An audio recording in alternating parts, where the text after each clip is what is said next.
नमस्कार प्यारे विद्यार्थियों, सत श्री अकाल, आदाब। आप सभी लोगों का मैं स्वागत कर रहा हूं। जी हाँ, हमारा ये वीडियो आज बहुत ही बेहतरीन महत्वपूर्ण है आप सभी के लिए। मैं जानता हूं आपको ये वीडियो बहुत पसंद आते हैं, स्वाध्याय वाला वीडियो।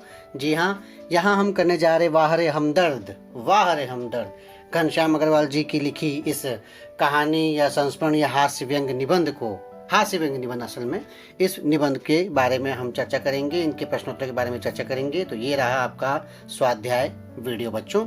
इस प्रश्नों को, इन प्रश्नों को जो टेक्स्ट बुक में दिए गए, पाठ्य पुस्तक में पाठ के बाद दिए गए, उसके अलावा भी अतिरिक्त कोई प्रश्न है तो मैंने अपनी तरफ से जोड़ दिए हैं और उत्तर भी साथ में दे रहा हूँ समझाते हुए। आप इन प्रश्नों को और उत्तरों को अपनी नोटबुक में लिखिए और अभ्यास कीजिए। इसी तरह से अन्य प्रश्न भी आप अपने आप से बना सकते हैं और हल कर सकते हैं। ठीक है बच्चों, आगे बढ़ते हैं। स्वाध्याय वीडियो सूचना के अनुसार कृतियां कीजिए। जैसे कि आपको पहले बता चुका हूं, फिर दोहरा रहा हूं।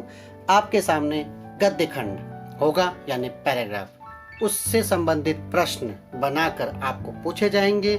उसी गद्य खंड से आपको उत्तर लिखने हैं। उत्तर आप तभी अच्छी तरह से दे पाओगे जब आपने अच्छे से पाठ को पढ़ा हो, कहानी को समझा हो, गद्य खंड के सारे शब्दों के अर्थ आपको अच्छे से आते हों।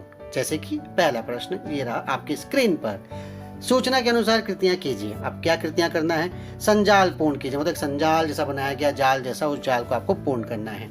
उस जाल का पहला प्रश्न है कि मरीज से मिलने के लिए आने वाले लोगों की विशेषताएं। अब यहाँ पे 4 उत्तर पूछे गए बच्चों। देखिए 4 पूछे गए हैं, जरूरी है कि 4 ही उत्तर दिए जाए। ठीक है, वैसे 4 पूछे तो 4 उत्तर तो होंगे ही, लेकिन इससे ज्यादा भी हो सकते हैं, कम तो बिल्कुल नहीं होंगे। कम होते तो हम आपसे 4 क्यों पूछते। तो 4 उत्तर है। मरीज से मिलने वाले, पूरा पाठ ही इससे संबंधित है बच्चों। किस तरीके से लेखक की दुर्घटना होती है और किस तरीके से उसे मिलने वाले लोग आते हैं। तो आते क्यों हैं? सिर्फ औपचारिकता निभाने नहीं, फॉर्मेलिटी के लिए कभी कभी आते हैं कि हाँ भाई देखो हम आए हैं, बाद में ये ना कहना कि नहीं आए थे। कुछ आते हैं अपनी फुर्सत से, मतलब उनको समय मिला तो चलो जाके देख आते हैं। कुछ ऐसे होते हैं, कुछ ऐसे होते हैं केवल सूरत दिखाने आते कि देखो भाई देख लो हम भी आए थे, बाद में मत कहना कि नहीं आ पाए थे। और कुछ है जो मरीज से हमदर्दी ही नहीं होती है उनको, इस तरीके के लोग आते मिलने के लिए। ये उनकी विशेषताएं हैं। देखिए ये गद्य खंड में दिया गया है, पेज नंबर 11 पर आकर आप देखेंगे, जहाँ पे वो ये सारी बातें लेखक बताते हैं। तो वहीं से आपको सुनना है, देखना है, समझना है और लिखना है। अपने शब्दों में आप लिख सकते हैं। फिर अगला प्रश्न बच्चों, अंतर स्पष्ट कीजिए। किसके बीच में अंतर स्पष्ट करना है? प्राइवेट अस्पताल और सार्वजनिक अस्पताल के बीच में आपको अंतर स्पष्ट करना है। अब आप जानते हैं बच्चों प्राइवेट अस्पताल और सरकारी अस्पताल में क्या फर्क है। प्राइवेट अस्पताल जहाँ पे आप पैसे देकर अपने सुविधाएं या फिर अपना इलाज करवाते हैं। सार्वजनिक अस्पताल ये है जहाँ मुफ्त होता है या बहुत सस्ते में आपका इलाज होता है। जाहिर सी बात है कि किस तरीके से फिर वहाँ से आपके साथ व्यवहार किया जाता होगा। प्राइवेट अस्पताल में चूंकि आपसे पैसे लिए जा रहे हैं, इसलिए वहाँ पे सुविधाएं आपको अच्छी दी जाती हैं। उसी सुविधाओं के नाम पे लूटा भी जाता है, ये एक अलग बात है। और सार्वजनिक अस्पताल यानी सरकारी अस्पताल, जहाँ पे कई बार सुविधाओं का अभाव होता है। डॉक्टर होता है तो दवा नहीं होती, दवा होती तो डॉक्टर नहीं होते, लाइन होती है, इंतजार करना पड़ता है आपको, तो उसकी कीमत आपको समय के रूप में चुकानी पड़ती है। इसके अलावा एक प्राइवेट वार्ड है और एक जनरल वार्ड है, इसका भी अंतर हमको बताना है। अंतर यानी डिफरेंस। प्राइवेट वार्ड क्या होता है बच्चों? ये वार्ड यानी आपका अपना सेपरेट कमरा, अस्पताल में एक सेपरेट रूम जो आपके अकेले के लिए वहाँ पे व्यवस्था कर दी जाती है, उसका अलग से चार्ज लिया जाता है और वो ज़्यादा महंगा होता है। अब इसमें क्या व्यवस्था होती है कि इसमें मिलने वालों के लिए कोई निश्चित समय नहीं होता, क्योंकि आपका रूम है ना, आपका आपने अपना पर्सनल स्पेस खरीद लिया है वहाँ पर अस्पताल में।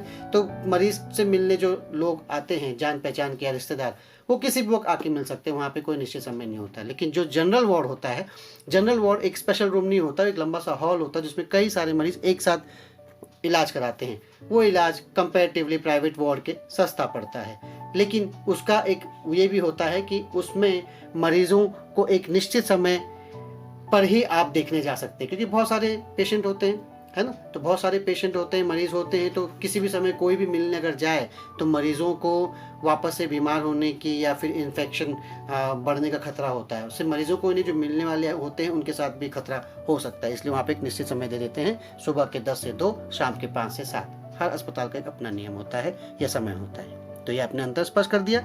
ये स्पष्ट आपने अंतर किया अपने मन से नहीं, पाठ में दिया गया था वहां से, गद्य खंड से।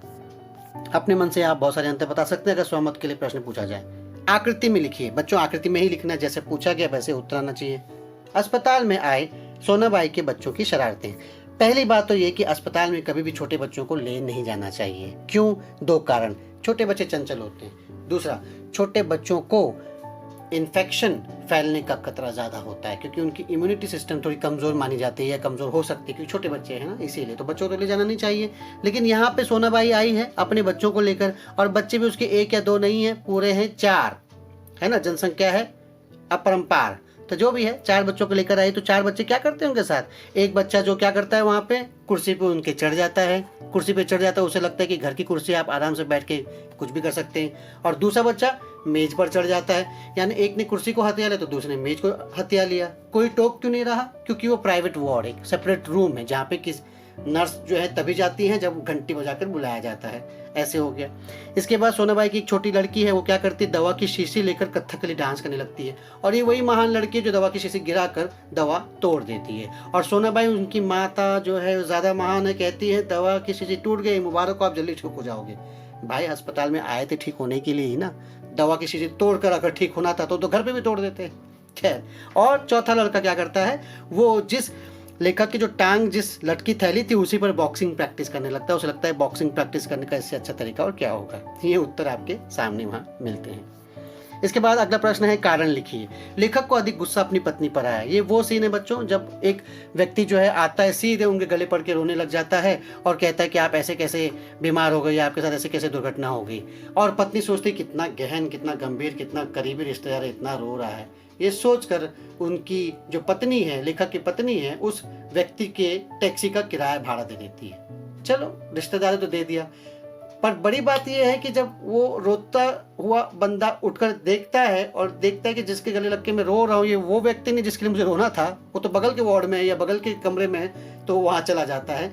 इसीलिए लेखक को अपनी पत्नी पर गुस्सा आता है कि आगंतुक को यानी आने वाले को रोते देखकर लेखक की पत्नी ने इसे कोई रिश्तेदार या करीबी मित्र समझकर टैक्सी वाले को किराए के पैसे दे दिए थे। तो नुकसान हो गया ना, रिश्तेदार भी नहीं था, पैसे भी ले गया वो टैक्सी के। खैर, दूसरा है, लेखक कहते हैं कि मेरी दूसरी टांग उस जगह तोड़ना जहाँ कोई परिचित ना हो। पूरे चैप्टर का समराइज यहीं पर होता है बच्चों, जब लेखक भगवान से कहता है कि पहले तो दुर्घटना ना हो, और हो तो ऐसी जगह पर हो जहाँ पे कोई भी व्यक्ति समय असमय बिना समय देखे किसी भी समय आगे तंग ना करे। क्योंकि दुर्घटना में जो उसके साथ घटा, लेखक के साथ घटा, उससे उतनी तकलीफ नहीं हुई, जबकि उसके बाद जो मिलने आने वाले लोग थे उनसे जो तकलीफ इनको हुई है, क्योंकि समय असमय का ध्यान रखा नहीं गया। ऊपर से कोई शीशी तोड़ रहा है, कोई पंचिंग मशीन या क्या कहते हैं बॉक्सिंग मशीन समझ के बॉक्सिंग कर रहा है इस तरीके से, और कोई जो है उनके पैरों को जहाँ चोट लगी उसको हिलाकर कहता है कि यार मैं तुमसे मिलने आया हूँ। तो अलग अलग बात है इस तरीके से, तो लेखक नहीं वहाँ पर तोड़ना चाहते जहाँ पे कोई परिचित ना हो। अगला है, शब्द समूह के लिए एक शब्द लिखो बच्चों, वह स्थान जहाँ अनेक प्रकार के पशु पक्षी रखे जाते हैं। आप जानते हो ना, जब वो मोहल्ले की जो सोनाबाई आती है तो अपने बच्चों को दिखाते हुए कहती कि ये देखो चाचा जी, तो उनके कहने का अर्थ था कि ये देखो बंदर जो चिड़ियाघर में दिखाते हैं। तो वो जगह जहाँ पशु पक्षी रखे जाते हैं, चिड़ियाघर, ये शब्द जो है पाठ में गद्यखंड में आया है। जहाँ मुफ्त में भोजन मिलता हो, सीधी सी बात है बच्चों, उसे लंगर या भंडारा कहते हैं, जहाँ मुफ्त में भोजन मिलता है, ये भी पाठ में आया है। फिर व्याकरण के हिस्से में यहाँ पे आया है, शब्द बनाइए। दर्द, दर्द का क्या शब्द बनाना है, मतलब उपसर्ग शब्द बनाना है, प्रत्यय शब्द बनाना है। पाठ्य पुस्तक में बच्चों दर्द में उपसर्ग क्या लगाना है, बे दिया गया है तो उसका उपसर्ग बनेगा बेदर्द। याद रखिए उपसर्ग आगे होता है, शब्द के पहले होता है। और प्रत्यय में क्या लगाना है, नाक, तो हम बनाएंगे दर्द नाक, यानी प्रत्यय जो है पीछे यानी बाद में, शब्द के बाद में लगाया जाता है।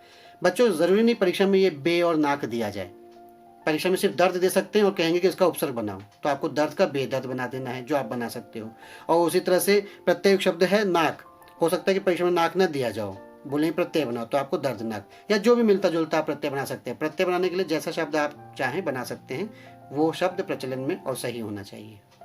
अगला भी ऐसे दिया है निश्चित, उसका भी हमको उपसर्ग बनाना है, प्रत्यय बनाना है। उपसर्ग के लिए दिया है अ, तो निश्चित के आगे लगाएंगे अ, हो गया अनिश्चित, मतलब पहले आपको बता दिया है। और प्रत्यय युक्त शब्द में क्या लगाना है, ता, तो बन जाएगा निश्चितता, निश्चितता। ठीक है बच्चों, आगे है स्वमत अभिव्यक्ति। ओके, मरीज से मिलने जाते समय कौन सी सावधानी बरतनी चाहिए, तो बहुत ही महत्वपूर्ण प्रश्न है बच्चों कि यही पाठ का सार है कि हम कभी ना कभी मरीजों से मिलने अस्पताल में जाते हैं, जा नहीं पड़ता है, कोई ना कोई तो हमारे रिश्तेदार में, दोस्त बिरादरी में कोई बीमार पड़ जाता है, दुर्घटना हो जाती है। तो इस समय मरीज से मिलने जो जाते हैं उन लोगों को कुछ सावधानी जरूर बरतनी चाहिए। कौन सी? मरीज से मिलने जाते समय हमें इस बात का ध्यान रखना चाहिए कि हमारी वजह से मरीज को यानी उस व्यक्ति को कोई कष्ट न पहुंचे जिससे हम मिलने गए। बच्चे तो होते हैं चुलबुले, इसलिए मरीज के पास बच्चों को नहीं लेकर जाना चाहिए। बीमारी में दवा और दुआ के साथ मरीज को आराम और अच्छी नींद भी आवश्यक है। तो आप दवा भी दीजिए, दुआ भी कीजिए, लेकिन उसे आराम करने का समय भी दीजिए। दवा असर तभी करेगी जब मरीज आराम करेगा। मरीज के पास ज़्यादा देर तक बैठना, ज़ोर ज़ोर से बातें करना, मरीज की बीमारी के बारे में नेगेटिव नकारात्मक बातें तो बिल्कुल नहीं करनी चाहिए। और जहाँ तक हो सके मरीज का उत्साह बढ़ाना चाहिए। अस्पताल में डॉक्टर मरीज को उसकी आवश्यकता के अनुसार दवाएं देते हैं, इसीलिए अपनी दवा मत बताएं। अपनी दवाएं, अपने देसी नुस्खे, घरेलू नुस्खे ना बताएं उनसे, इससे उनको तकलीफ हो सकती है, परेशानी हो सकती है। और डॉक्टर की दवा और तुम्हारी दवा के बीच में यानी हमारी दवा के बीच में एक भ्रम की स्थिति पैदा हो जाती है जो पेशेंट के लिए नुकसानदायक हो सकता है।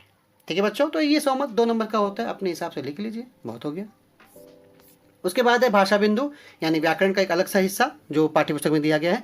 संज्ञा शब्दों का रेखांकित करके उनका भेद लिखिए। मतलब वाक्य दिया गया है, आपको उसमें बताना है कौन से संज्ञा है। आपको पता है बच्चों 5 टाइप के संज्ञा होते हैं: व्यक्तिवाचक, जातिवाचक, भाववाचक, समूहवाचक, द्रव्यवाचक। ये 5 संज्ञा है। संज्ञा हम 5वीं क्लास से पढ़ते हैं, मुझे उम्मीद है कि आपको संज्ञा पता होगा। संज्ञा किसी भी व्यक्ति, स्थान, वस्तु का जो नाम होता है, जो हमने एक नाम रखा है, उसे संज्ञा कहते हैं। अब यहाँ पे कौन कौन संज्ञा है? सोनाबाई नाम है, ओके। उसके बाद बच्चों को लेकर आई है साथ में, तो बच्चे भी नाम है। अब सोनाबाई चूंकि पर्टिकुलर नाम है, एक पर्सन का नाम है, इसलिए व्यक्तिवाचक संज्ञा। और बच्चों, बहुत सारे बच्चे होते हैं, उसमें किसी का नाम नहीं लिया गया, इसलिए वो जातिवाचक संज्ञा हो गया। ये आपको आता होगा बच्चों। गाय बहुत दूध देती है, तो गाय, अब कौन सी गाय है? जर्सी गाय है, नीली गाय है। गाय का प्रकार आपको नहीं पता, इसलिए आप उसको जातिवाचक कह सकते हैं। और उसी तरह से दूध है, दूध द्रव्यवाचक। बच्चों जो चीज़ आसानी से गिनी ना जा सके, मटीरियल नाउन जो होता है जिसे आप कहते हैं, आसानी से गिनी नहीं जा सके या फिर वो ना, तो वो दूध है, बराबर। द्रव्यवाचक जिसमें लिक्विड हो या फिर चीज़ें हो, तोड़ो तोड़ो तोड़ो, तो जैसे दूध को आप कितना भी अलग कर लो, वो दूध ही रहेगी ना, उसकी बूंद बूंद भी दूध ही रहेगी। उसी तरह से लकड़ी कितना भी चीर फाड़ कर दो, लकड़ी ही रहेगी। बुरा बना देंगे लेकिन होगी तो लकड़ी, तो वो द्रव्यवाचक मटीरियल में आती है वो चीज़ें। उसके बाद है मैं रोज ईश्वर से प्रार्थना करता हूँ, तो ईश्वर और प्रार्थना। अब ईश्वर जो है, आप जो है यहाँ पे ईश्वर का नाम नहीं ले रहे हैं, इसलिए जातिवाचक। और प्रार्थना, प्रार्थना यानी भाववाचक, यानी एब्स्ट्रैक्ट नाउन, जो दिखता नहीं है। दिखता तो है, भाववाचक। आप हाथ जोड़ के प्रार्थना कर रहे हो तो ये प्रार्थना हुआ ना, लेकिन हाथ जोड़ के तो आप हाथ जोड़ रहे हो, प्रार्थना तो मन में कर रहे हो, और जो चीज़ दिखती नहीं है उसे आप भाववाचक कहते हैं, एब्स्ट्रैक्ट नाउन। अगला है सैनिकों की टुकड़ी आगे बढ़ी। सैनिक के बहुत सारे सैनिक, नहीं, टुकड़ी जो है बहुत सारे हैं। सैनिक जो है, कौन से सैनिक? जातिवाचक। और टुकड़ी जो बहुत सारे हैं, इसलिए इसको हम कहेंगे समूहवाचक। ठीक है। उसके बाद सोना चांदी और भी महंगा, तो सोना चांदी बच्चों वापस मैं जो पहले कहा था, ये है मटेरियल नाउन यानी द्रव्यवाचक। सोना के टुकड़े टुकड़े टुकड़े टुकड़े करते जाओ तो सोना ही है, चांदी के भी टुकड़े टुकड़े टुकड़े करते जाओ तो द्रव्यवाचक, वो चांदी ही होगी। ठीक है। गोवा देखकर मैं तरंगायित हो गया। गोवा तो नाम से पता है आपको, गोवा पसंद भी होगा, घूमने भी जाना चाहिए। आपका एक पार्ट भी आने वाला है गोवा, जैसा मैंने देखा। व्यक्तिवाचक संज्ञा चूंकि नाम दी है। युवकों का दल बचाव कार्य में लगा था, तो युवक और दल और कार्य, मुझे यहाँ 3 संज्ञा दिख रहे हैं। तो युवक यानी बहुत सारे, जातिवाचक। दल, दल यानी टीम, तो इसको हम समूहवाचक कहेंगे।